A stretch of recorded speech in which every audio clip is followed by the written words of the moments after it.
Okay. Hello, everyone, and welcome to the Family Brand Connection Series. I am live here with Dr. Anthony Balduzzi, founder of the Fit Father Project. And yeah, you guys are in for a real treat. Not only is Anthony like a really successful entrepreneur, doctor, he's just a really good dude. Like, he's just a really great human being. And Anthony and I had known each other for a little while. And I wanted to tell this story because, we're calling the series the Connection Series. But Anthony and I got to know each other much better. And I got to know his wife, Paige, and he got to meet Melissa and our three oldest kids at a mutual friend of ours, David Bayer's wedding this past December in Guatemala. David's going to be a guest on here talking about mindset and how to help families with that. And so we had this, there was a day where all of the men went and did something for the wedding, and all the women went and did something, and we were going to ride four-wheelers. And I had my two boys, and they allow two people per four-wheeler. So, I was already starting to think about, like, okay, where am I going to have my oldest son, Tate? Who am I going to have him ride with? And before I could even ask somebody, Anthony volunteers and is like, hey, do you want to have your son come ride with me? I totally would, be happy to have him.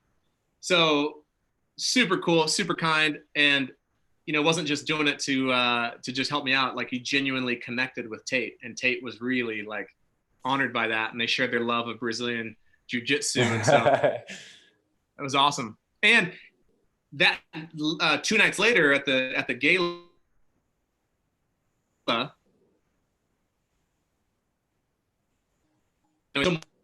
doing some family brand for years, and we've dabbled around, but truthfully, Anthony was a huge part of us, like, pushing it out to the world, because he came and he said, hey man, like, when I told him about it, he's like, absolutely, you're onto something. You need to share family brand with the world. And then was kind enough to come over to our home and get out a whiteboard and map out all kinds of marketing ideas and strategies. And I was like, man, who does that? And so, Anthony, dude, you're incredible. And I'm so excited to have you on today. So I have up one of our Smith family values. We just got these in the mail yesterday for our culture wall. And this one is Smiths are healthy and active. So that's for you. I love it, man. This is great. I'm so happy to be here with you. Well, man, tell us about tell us how Fit Father Project came to be, and with a little bit of your story, which is amazing. And then, tell us like a little about Fit Father Project. So in a way, our family realized the importance of health kind of through the opposite tunnel. And that was because growing up, we watched my dad do everything he could to provide for me, my mom, my little brother. And that meant skipping exercise, working long nights, sleeping at the office, and he basically worked himself to the bone. And it got to the point where he got so sick, got a cancer diagnosis, and he died at 42 years young. I was 9 at the time, and my little brother was 6. And it obviously just rocked our entire world for so many reasons, because growing up, my dad was my superhero, and I thought he was invincible. And it turns out he wasn't. It turns out that, the way he was living had big consequences, and that he didn't know at the time that the way he was choosing, or the actions around his exercise, his nutrition, would ultimately cost him everything that he loved. His ability to see me and my little brother grow up, to connect and spend time with my mom. So on my 10th birthday, it was a couple months after dad passed, my mom gifted me my dad's old pair of dumbbells, and I started exercising. I had no idea what I was doing at the time, but I saw stuff that dad used to do way back in the day: shoulder presses, curls, push-ups. And I would do that every night, pull them out, do some exercise. And I started to heal, both through the loss of dad, but also I regained a sense of control in my life. When everything else was spinning out of control, I realized that if I could actively invest in the way I ate and how I exercised and moved my body, I could get a tangible output. And in my 10-year-old brain, that tangible output was like a function of control. I do this, I achieve this kind of result. And it helped me piece my life back together. And I continued on realizing that, one, I was the man of the house now at a young age, and I wanted to be strong in my mind to beat cancer and to be there to take care of my mom, my little brother.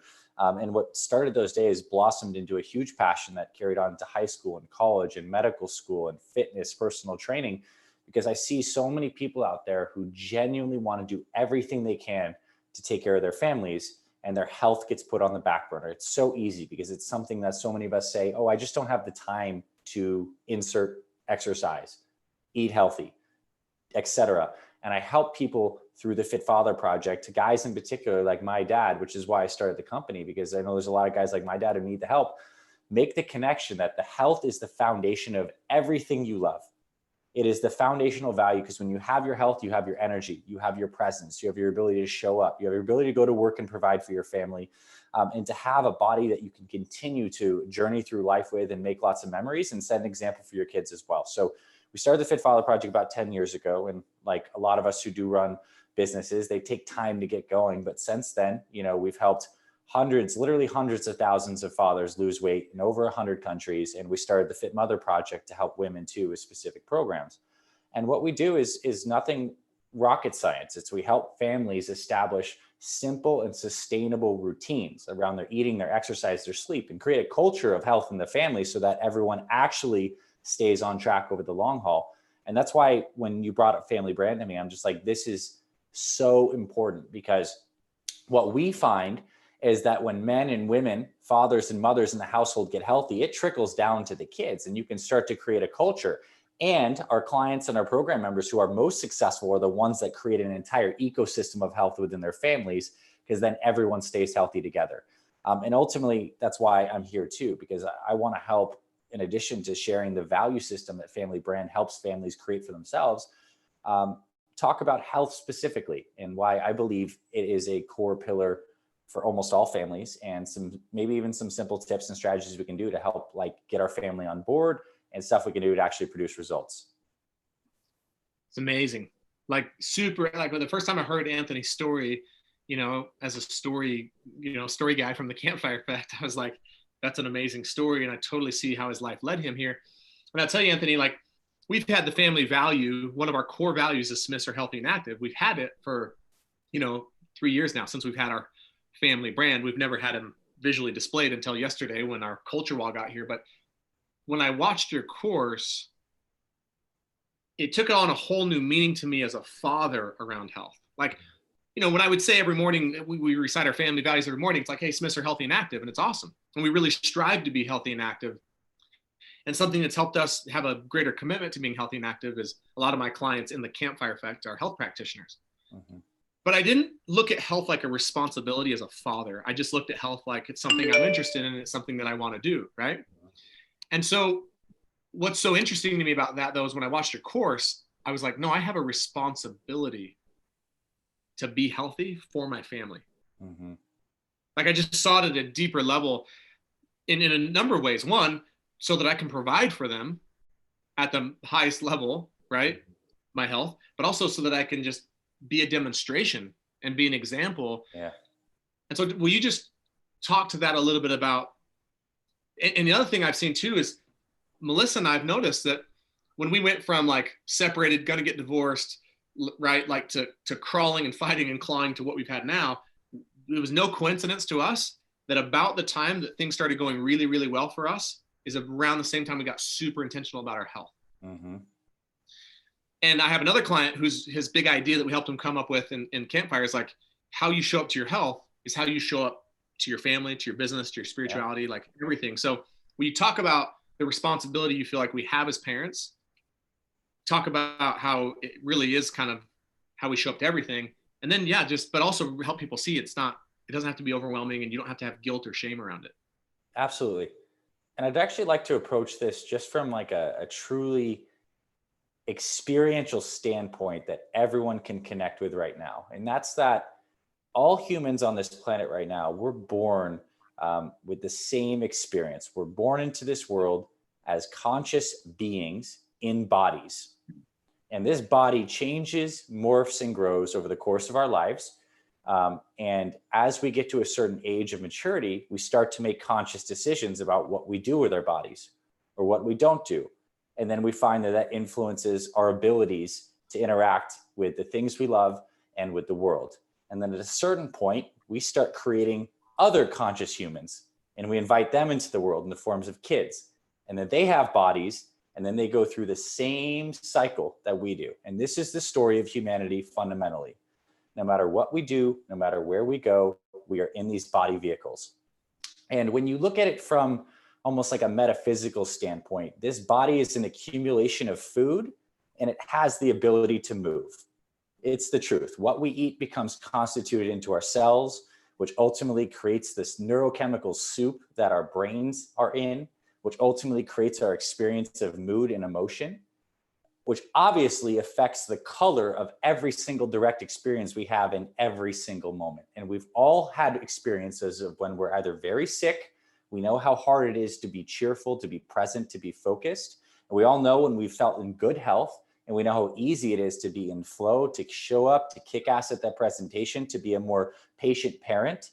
These things are intimately connected because health is this junction point between mind, body, spirit. So we need all pillars feeding into each other dynamically. So from that lens, there is not a single thing that we do at any point in our existence that does not involve the energy and health and vitality of this body. So as it relates to your kids and your ability to provide, obviously your energy level dictates how well you do with all of your coaching, all of your programs, all of your workshops, period. That's pretty evident. And then we look at it from the other perspective of, as we are inviting, as parents, inviting kids into this world and then teaching them and coaching them, we're giving them our operating system. And those things are going to become their habits, their scripts, their unconscious patterns that are going to run through their life. That's going to affect the next generation of Smiths. So for those that are interested in the concept of legacy, we are passing our habits and our behaviors onto our kids because they're growing up in these environments and we're literally shaping their bodies. So there is a lot of responsibility too, from the vantage point of being an individual body and being, as well as one that's creating a family and an ecosystem of how they move. And the beautiful thing about health is that when it boils down to it, it's ultimately not that complicated. It's like, I shared this on a live cast last week, and I think it's pretty cool. When we teach our kids about how plants grow, most kids know that plants need air, soil, sunlight, and those are like the ingredients. Well, to grow a human, you essentially need high quality fuel, regular movement, sunshine, and good love and social connection. So it's like, how are we checking these boxes intentionally with ourselves and our families every single day? And how do we make these into simple routines that we can actually stick to? And obviously, everyone who's struggling with their health or their family is struggling with their health knows what healthy foods are. It is not an information gap. Like, yes, there's some nuances when we are splitting hairs on this particular diet, this lectins, super like intense stuff. But when it really boils down to it, it's a behaviors thing. How do we choose the salmon on the dinner menu versus the fries and the burger, right? And so this comes down to making emotional connections on why health is a value, adding more consciousness to that, and then creating these kind of rituals and habits so that we can actually make our good decision making a lot more likely, and for ourselves and our families. And we've also heard the quote that, we're basically the sum of the 5 people we spend the most time with. Well, it couldn't be more true with your health. Families who are unhealthy typically have family members who are unhealthy. And that can be a self-reinforcing loop that can be very hard to break that gravitational pull. But on the flip side, the gift of that is when you have a very strong culture of health and everyone's on the same page, everyone's spiraling up together, everyone keeps each other more accountable. The slips and the chips and the ice cream and the little deviations become smaller, and then your family has a completely different trajectory. Especially if you have kids right now that are not behaving well, are not focused, are not feeling motivated with their lives, are having energy problems. Like, the best thing you can do for kids is get them outside in the sunshine, moving and playing and eating better foods and drinking enough water. Fixes a wide variety of behavioral problems. So true. There's a lot there. But essentially, I think one thing we do really well with Fit Father and Fit Mother projects is, before anyone starts our diet or workout programs, is they write a mission statement. And before they write that mission statement, they go through and do some deep journaling on how their present decisions with their health are affecting every facet in life. Their parenting, their finances, their self-love, all these different areas. So we get very clear on where we're at, and we start to make the connections about how health is the bedrock of all of those things on an emotional level. And then you write a mission statement on what you stand for. So one of the beautiful things that I was so attracted to Family Brand is you're basically helping people live intentionally, help them discover their family's values, put them on the forefront, get everyone on the same page, and like consistently get those things reviewed and embedded into like the DNA of the culture of the family. And I can't see how we describe the process of what it's like to be human, how health can't be foundational to any family. And that comes in different forms. Some families' health might mean intense athletic prowess, et cetera. Some might be, hey, everyone's at a normal weight and feels energetic and happy and good with that. It's for every family to decide. But I think we can all very easily see when we do some self-reflection how it's essential for all of us and our loved ones. Yeah, I think like one of the things that's interesting, Anthony, is I would never want to prescribe to a family what their values are, because that's, one of the things that we're going to do in Family Brand is when people join our community, we're going to help them create their family values, their family mission, their family vision. And that should be unique to every family. Mm-hmm. But I almost feel this responsibility to almost encourage, I won't go so far as to tell them that they should, but encourage like every family that one of the values should have something to do with health. Mm-hmm. Like, because every family's, they might have 3 family values, 5 family values, 7 family values of what it means to be a Smith, or what, Balduzzi's are, or Smith's mm-hmm. create, or, Johnson's can. But I just see it as so foundational now. And this, like you said, like the ripple effect it has. And to your point, yeah, one of the best things for kids is to get outside in the sunshine, move their bodies, drink enough water, and eat healthy food. Well, what are a lot of kids doing these days? Not getting outside, stuck on devices, eating processed food, drinking sugary drinks. And, we wonder like, why are they sometimes behaving the way they are? And the one thing, can you speak to, Anthony, like, because I also know that as a parent and as a family, there can be a lot of guilt and shame around this subject and this topic mm-hmm. of like, and parents can really beat themselves up over it. So like, what's a way for families to just start thinking about this in really simple ways and not have any guilt or shame around it, but more so like what they're committed to creating? Mm-hmm. Yeah. Like on the positive note of how you integrate this health. Well, I think the beautiful thing is the solution to a lot of families living healthier comes down to actually rewinding back to what families have been doing for a long time. So the concept of like meals together as families, at times when the family junctions, because we all have to eat. So we have this whole like breakfast, lunch, dinner humans have been doing for a long time. These are easy connection points, even if it's just one point where the family can kind of I think when it comes to health and families, like mealtime is important. So even if it's like that one healthy meal, even if it's like per week or one time the family's sitting down, the one thing that you can control with your kids is maybe what you feed them on dinner on Wednesday nights. And there's a lot of other variables outside, but it's a time where the family sits down and nourishes. So these anchors are built into our existence as humans. We need to eat. So that's one very important thing. And another thing too, especially for those that have kids and young kids, is controlling is a tough word, but it's like standardizing that first meal of the day so that you're setting your kids and yourself up for success. We're all so busy. And one thing that's very tough when it comes to health and fitness is like having decision fatigue, not knowing what to do, having a lot of choices, not having the time. So if you can dial in like 2 to 3 healthy breakfasts that your whole family just kind of like agrees on, we like these eggs, the overnight oats, the protein shakes, like whatever that ends up being, and like standardize that first meal, it'll make the morning a lot more smooth when you're getting kids ready all over the house. It'll set everyone up with the proper nutrition from the beginning. They get their micronutrients in, they're getting a lot of vitamins, some good proteins, healthy fats, so that no matter what happens to the rest of the day, we did one little habit that leads to like a lot of a great result throughout the day without needing to control more stuff. So I think these meal junctions are good ideas for families. So, and the reason you guys are probably like, hey, is Chris on his phone? Yes, I am, because I was looking something up, a study that was done at Stanford that, so one of the things that we're talking about, Anthony, in Family Brand is that we believe that culture, this is our opinion, but the way we're teaching how culture is created is we believe that culture is created through shared space, shared experiences, and shared language. But those are the ways you create culture. And so as part of the shared experiences, we're talking about the power of eating meals together and why it's so important. Because when you're eating meals together, not only can you, quote unquote, be a little bit more in control of what your family's eating, that's also where you can have some of the most meaningful conversations where everyone's present and you can create space.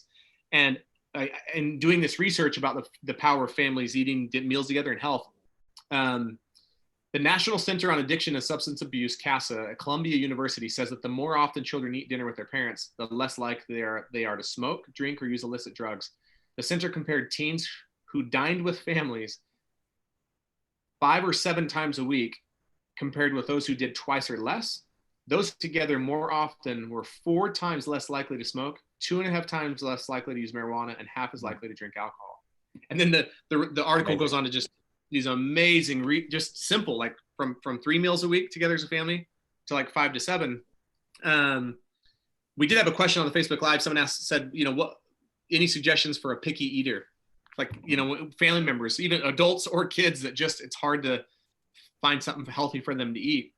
Yeah, I would say we like like this is a human predisposition is we like things that we are personally invested or involved in. So what I would do with picky eaters is have them come to the grocery store with you on the weekend and know that if like we're picking a family vegetable this week, they get to make that choice or they get to be a little more involved in the choosing process. Other ways, I mean, I would also maybe just look at it even a little more logically, scientifically, if like vegetables are typically like a problem, let's be honest. I mean, for a lot of kids. And what are the 4 to 5 different ways we can prepare vegetables? Sautéing, baking, steaming, maybe chopping them up with different kinds of things, and prepare those different ones and find the one that hooks for your kid and go for it. And if green stuff is tough, man, I mean, carrots, sweet potatoes, there's other kinds of things that you can maybe like mask it and disguise it. I'm not truly like, I know there are a lot of great blogs and stuff online on like how to particularly work with picky eater kids. So I won't get more into that, but I would say in any way that you can have your child take ownership into like their preparation, maybe they even do a little bit of the cooking themselves with you. They throw in the pinch of this, the pinch of that, could be helpful. Yeah, we've snuck a healthy amount of copious amounts of spinach over the years into smoothies. There you go. You know, because we have a blend tech and you can make amazing smoothies.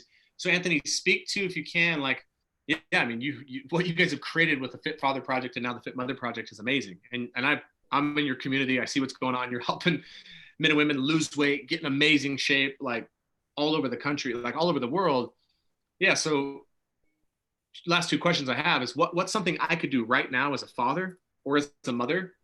I'm totally like overwhelmed. I have no idea where to start. Like, what's something I could do to start now, particularly during the pandemic? Mm-hmm. Okay. So 2 things during the pandemic specifically, so we'll make it really relevant. One will be around food. One will be around movement. So on the food front, and this is a strategy we generally teach both Fit Father and Fit Mother Project members, is it's important for your family insofar as you pick your family brand, your family values, is to pick your family go-to foods in 4 categories. What are your go-to foods in the categories of proteins, healthy fats, healthy carbs, veggies? Know your 3 go-to foods. Those are the foods your family buys in bulk, cooks in bulk once per week, and has as general staples. We can always slot in and fill in that pickup dinner, this other thing here, but you know your go-to foods, because it really makes it a lot more simple that you know that the family rotates between, you know, salmon, this, that, whatever it is, and you know your veggies, and you all can kind of even co-create those. It'll make it really good. So that's the first thing on the nutrition. And then a little bit of meal prep goes a long way. So let's like, if we're really busy and we're thinking about like nutrition from a clearly just a logistic standpoint, if we're feeding our kids, let's just say now 3 times per day, probably 7 times per week, that's 21 decision points where we have to actually like, we could screw that up, right? I mean, or it's just, we have to invest willpower. That's a lot. We can pre-pave that path with a little bit of this like pre-decision making, wipe out at least half of those and everyone's still happy. So that's number 1. Number 2 is, I think during the quarantine, one of the best things we can all do for our moods, for our immune systems, and for bonding as families is to move together. Like families that move together are going to be happy, healthy families. So we need to broaden out the definition of what exercise and workouts really mean. And yes, there's formal exercise where you get your dumbbells, you do your burpees, you do your curls and shoulder presses, and that's totally great. But I think we actually make this as a family of like checking the movement box every single day. Did everyone move for 30 minutes per day?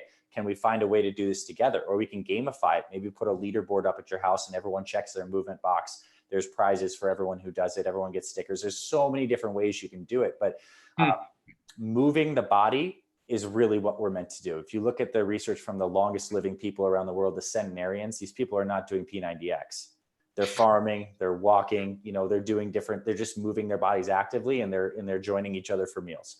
So how can your family move together at least once per week? I think it's a really great ritual, especially on a weekend, if you do have the time to get your family out, even on a family walk. I mean, it's one of the, walking is, humans are designed to walk. And actually there's a lot of amazing research that taking walks after meals improves digestion, lowers blood sugar responses. So if you can have your family do a family dinner and take like a 5-10 minute walk, I think that will do so much for everyone of checking that movement box. And of course, like a little plug is on our Fit Father and Fit Mother Project YouTube channels. We literally have hundreds of free videos on like body weight resistance band workouts. So like this stuff is here and it's available for those that want to do stuff with their families. Yeah, it's incredible. And I want to speak to this. Like, it is so true. Like if I have to make pre-pandemic, you know, as a family, I might have to make one or two decisions a day around a meal. Mm-hmm. Now there's potentially 21 decisions, right? It's 3 days, 3 meals a day, 7 days a week. Yeah, you're right. By limiting those decisions. And then I love the idea of we've got our go-to foods as a family. We've not gotten as specific as our go-to proteins, fats, carbs, veggies. I love that.